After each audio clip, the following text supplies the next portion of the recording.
प्यार मोहब्बत से पूछ रहे हैं तो चोरी का सारा बही खाता चुपचाप सामने रख दो। हलफनामा देना होगा या देश से माफी मांगनी होगी, तीसरा विकल्प नहीं है। बेहतर तो यही होगा कि सरकारी गवाह बन जाओ और अपने पार्टनर्स का नाम बता दो। दोस्तों, ऐसा पहली बार हुआ है जब इलेक्शन कमीशन ऑफ इंडिया को इलेक्शन करप्शन ऑफ इंडिया कहा जा रहा है। ज्ञानेश कुमार वैसे तो मुख्य चुनाव आयुक्त हैं, इनके कंधों पर लोकतंत्र को बचाने की जिम्मेदारी है, लेकिन जब इनसे सवाल पूछा जाता है तो कहते हैं कि आप संविधान का अपमान मत करो। जब इनसे सवाल पूछा जाता है कि आप हमें सीसीटीवी फुटेज मुहैया कराओ क्योंकि वोटिंग में हो रही है धांधली, तो ये कहते हैं कि हम वो फोटो नहीं दे सकते। माताओं बहनों का ये अपमान है। दोस्तों, चुनाव आयोग की प्रेस कॉन्फ्रेंस जिसने भी सुनी उसका मूड इस समय बिल्कुल खराब हो चुका है, क्योंकि चुनाव आयोग ने यहां पर सिर्फ जोकर की भूमिका निभाई है और इस समय पूरा देश ज्ञानेश कुमार के खिलाफ आग बबूला है, गुस्से में आग बबूला है। हर कोई ज्ञानेश कुमार के खिलाफ कार्रवाई की मांग कर रहा है।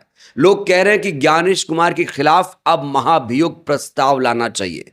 बहुत सारे लोग कह रहे हैं कि ऐसे करप्ट चुनाव आयोग को जेल भेज देना चाहिए। और इस समय अगर चुनाव आयोग के खिलाफ सबसे बड़ा मोर्चा किसी ने खोला है तो वो है नेहा सिंह राठौर। नेहा सिंह राठौर ने एक वीडियो जारी किया है चुनाव आयोग के खिलाफ। वो वीडियो भी मैं आपको दिखाऊंगा। साथ ही साथ मशहूर अभिनेता प्रकाश राज ने भी चुनाव आयोग की धज्जियां उड़ाई हैं और वरिष्ठ पत्रकार दिवांग, आप जानते होंगे, जब उन्होंने चुनाव आयोग की पीसी सुनी तो वो भी हैरान रह गए। दोस्तों, कहने का मतलब यह है कि जो चुनाव आयोग है उसने अपनी जिम्मेदारी सही तरीके से नहीं निभाई और शायद इसीलिए इंटेलेक्चुअल, चिंतक, समाज सेवी, अभिनेता, बहुत सारे जागरूक नागरिक अब चुनाव आयोग के खिलाफ उठने, खड़े होने शुरू हो गए हैं। सबसे पहले दोस्तों, मैं आपको यह कार्टून दिखाना चाहता हूं। इस कार्टून को देखकर आपको क्या लगता है? यह कार्टून देखिए। यही कार्टून इस समय वायरल हो रहा है। जब चुनाव आयोग बोल रहा था तो कहा जा रहा है वो बीजेपी की भाषा बोल रहा था, वो चुनाव आयोग नहीं था। यहां देखिए, इस कार्टून से इसे दर्शाया गया है। Let's see who you really are. यहां चुनाव आयोग तो बोल रहा था लेकिन पार्टी प्रवक्ता के रूप में था, ऐसा कहा जा रहा है। एक और कार्टून मैं आपको दिखाना चाहता हूं। यहां देखिए, ये तीनों लोग बैठे हैं। विवेक जोशी बैठे हैं, ज्ञानेश गुप्ता बैठे हैं और सुखबीर सिंह बैठे हैं। तीनों चुनाव आयुक्त यहां पर बैठे हुए हैं और देखिए कार्टून में क्या लिखा है, ये मेरे शब्द बोल रहे हैं। तो इस तरह की चीजें सोशल मीडिया में इस समय चल रही हैं। अब मैं आपको चुनाव आयोग का एक 28 सेकंड का दोस्तों क्लिप दिखाऊंगा। ये क्लिप बहुत सारी कहानी बयां कर देगा। ऐसा लगा ये क्लिप देखकर कि चुनाव आयोग यहां पर मजाक करने आया है। चुनाव आयोग ने एक स्क्रिप्ट पढ़ी जो किसी ने लिखी हुई थी, वो पोथी बांच रहा था, सवालों के जवाब नहीं दे रहा था, वो अपने हिसाब से सवाल का जवाब लेकर आया था, वही पढ़ के दे रहा था जवाब। अब आपको मैं प्रेस कॉन्फ्रेंस के अंत का कुछ सेकंड का वीडियो दिखाने जा रहा हूं। जब ज्ञानेश गुप्ता ने प्रेस कॉन्फ्रेंस खत्म की तो ऐसे लगा उन्होंने बड़ी जंग जीत ली है। अपने दोनों साथियों की तरफ सिर फेरा, कहा बताओ कैसा लगा? उन्होंने कहा बहुत बढ़िया। जरा आप भी देखिए वीडियो दोस्तों। क्या अपनी माताओं, बहुओं, बेटियों सहित किसी भी मतदाता की सीसीटीवी वीडियो चुनाव आयोग को साझा करनी चाहिए क्या?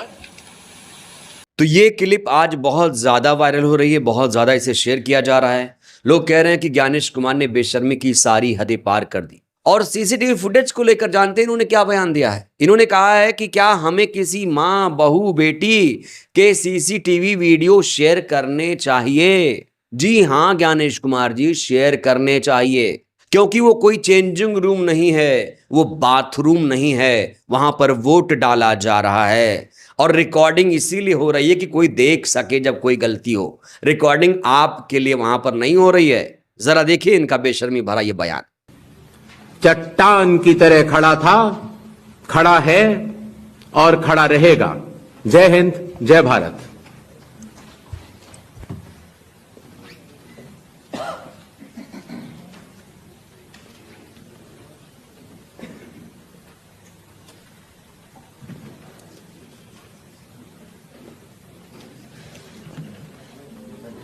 दोस्तों ये जो बयान है चुनाव आयोग का, जब वो बंद कमरे में अकेले में ये वीडियो देख रहा होगा तो वो भी खुद को कोस रहा होगा कि यार क्या कर दिए, क्यों नहीं हम सच्चाई बोल पा रहे हैं।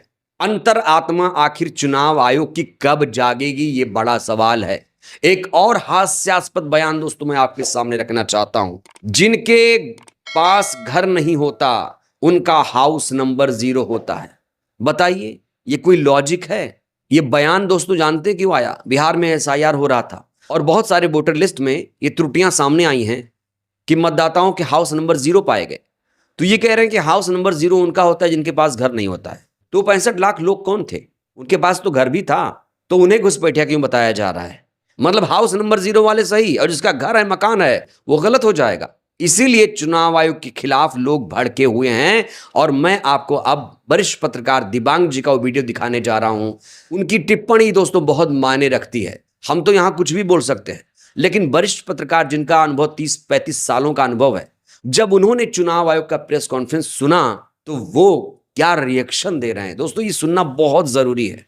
और ये वीडियो जनहित में मैं जारी कर दे रहा हूं, सुनिए जरा। मुझे लगता है कि बेहद बचकाना, बेवकूफ़ाना और कड़ा शब्द है, फूहड़ किस्म का मूर्खतापूर्ण ज्ञानेश कुमार जी का ये प्रेस कॉन्फ्रेंस था। मुझको लगता है कि इससे उनको बचना चाहिए था। नहीं, यहाँ पे वो जब कहते हैं मतदाता सूची शुद्ध करना इसी का दायित्व है, इसलिए बिहार के चुनाव से, तो महाराष्ट्र के चुनाव से पहले, हरियाणा के चुनाव से पहले, झारखंड के चुनाव से पहले, दिल्ली के चुनाव से पहले क्यों नहीं हुआ? इसका मतलब सारे चुनाव बेकार हैं? इसका क्या मतलब है? राष्ट्रपति शासन लगाइए, सारे चुनाव हटाइए, जितनी भी विधानसभाएं चुनी गई सबको बर्खास्त कीजिए। क्या मतलब है? मैं आपसे ये कह रहा हूं। दूसरी बड़ी बात, आप संवैधानिक पद पर बैठे हुए एक प्रमुख व्यक्ति हैं, दूसरा भी व्यक्ति संवैधानिक पद पर है। आप क्या मीडिया के थ्रू बात कर रहे हैं? राहुल गांधी से आपको बात करनी है, उनको ऑफिस बुलाइए, उनसे बात कीजिए ना। हाँ। ये क्या बदतमीजी है कि आप मीडिया के थ्रू बात कर रहे हैं और धमकी दे रहे हैं? हाँ, 7 दिन में आप वरना झूठे हो। हाँ, वरना मैं देख लूंगा। आ जाना, वरना तुम झूठे। अरे क्या है? आप देंगे शपथ पत्र? एग्जैक्टली आपने कहा कि पीपीटी में उसने छेड़छाड़ की है राहुल गांधी ने। हाँ। आप शपथ पत्र देंगे इसका? और उसकी सुना दोस्तों आपने, दिबांग जी कह रहे हैं फूहड़ता भरा बयान है। विपक्ष जो डिमांड कर रहा है इसे पूरा करना चाहिए। न सिर्फ दिबांग बल्कि इसको लेकर नेहा सिंह राठौर ने जो लगातार मोर्चा खोले हुए हैं चुनाव आयोग के खिलाफ, उन्होंने भी चुनाव आयोग की धज्जियां उड़ाकर रख दी हैं। चुनाव आयोग को नेहा सिंह राठौर का ये वीडियो जरूर देखना चाहिए। चोरी पकड़े जाने के बाद आयोग तलाशी देने से भाग रहा है।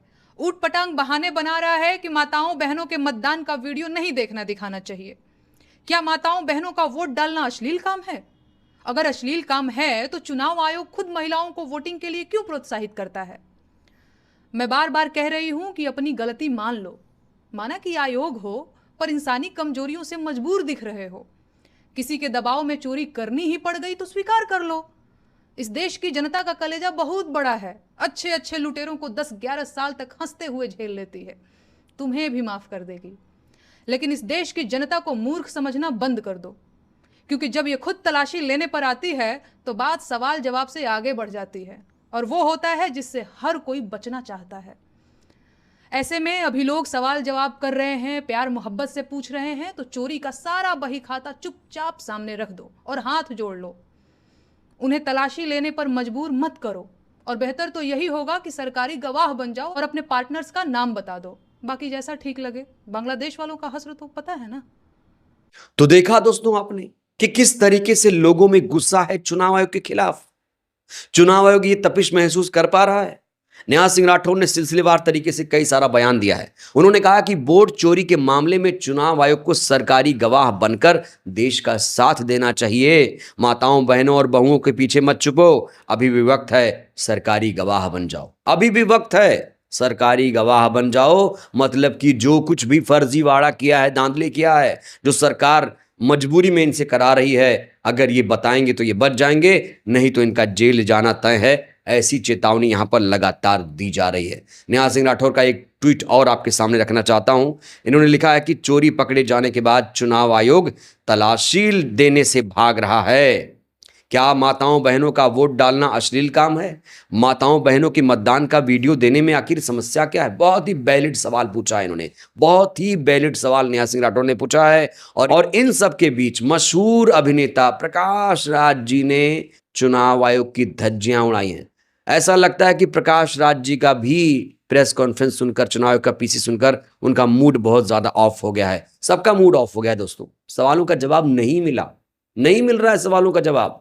और इसीलिए प्रकाश राज ने यह बयान दिया है, मतदान केंद्र कोई चेंजिंग रूम नहीं, इसलिए बहाने मत बनाइए, हमें पारदर्शिता चाहिए। साफ तौर से यहां प्रकाश राज कह रहे हैं कि पारदर्शिता चाहिए, निष्पक्षता चाहिए, और बहानेबाजी से लोकतंत्र नहीं चलेगा। लोकतंत्र सच्चाई से चलेगा, ईमानदारी से चलेगा, पारदर्शिता निष्पक्षता से चलेगा। चुनाव आयोग की जो भूमिका है, जब उसे वो निभाएगा, तब वो असली मायने में लोकतंत्र का सिपाही माना जाएगा। लेकिन यहां जब चुनाव आयोग से सवाल पूछा जाता है तो चुनाव आयोग कहता है भाई ये तो संविधान का अपमान है। इस बीच लोकसभा में नेता विपक्ष राहुल गांधी ने जो बयान दिया उसे भी आपको सुनना चाहिए। उन्होंने साफ तौर से कहा है कि जो चुनाव आयोग है वो मोदी सरकार के साथ मिला हुआ है।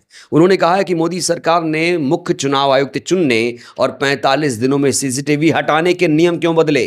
चुनाव आयोग के खिलाफ कोई मामला क्यों नहीं दर्ज किया जा सकता? सिर्फ इसलिए क्योंकि चुनाव आयोग भाजपा को वोट चोरी करने और चुनाव जीतने में मदद कर रहा है। साफ तौर से कहा जा रहा है। विपक्ष के नेता, संवैधानिक पदों पर बैठे लोग ये कह रहे हैं, मैं नहीं कह रहा हूं, और मैं कौन होता हूं कहने वाला। तो लोकसभा में विपक्ष के नेता राहुल गांधी कह रहे हैं कि वोट चोरी करके चुनाव आयोग बीजेपी को जिता रहा है। दोस्तों अगर ऐसा है तो वाकई ये बहुत शर्मनाक है और चुनाव आयोग को शर्म आनी चाहिए। ज्ञानेश कुमार के खिलाफ पूरे देश में गुस्सा है, पूरे देश में गुस्सा है। हालांकि कहा जा रहा है कि महाभियोग प्रस्ताव लाया जाएगा। अब महाभियोग प्रस्ताव कब आएगा, कैसे आएगा, दोस्तों आगे हम वीडियो में ज़रूर बात करेंगे किस तरीके से प्रक्रिया शुरू होगी। और खबर जैसे ही इसको लेकर आती है, कोई अपडेट आता है, तुरंत आपको देने की कोशिश करेंगे। बहरहाल चुनाव आयोग ने जिस तरीके से पीसी की है उसको 10 में से आप कितना नंबर देंगे? चुनाव आयोग पर क्या आप लोगों को विश्वास है? प्रकाश राज जी ने जो बयान दिया, नेहा सिंह राठौर जी ने जो बयान दिया, इनके बयानों से क्या आप लोग सहमत हैं? प्रतिक्रिया बहुत जरूरी है। धन्यवाद।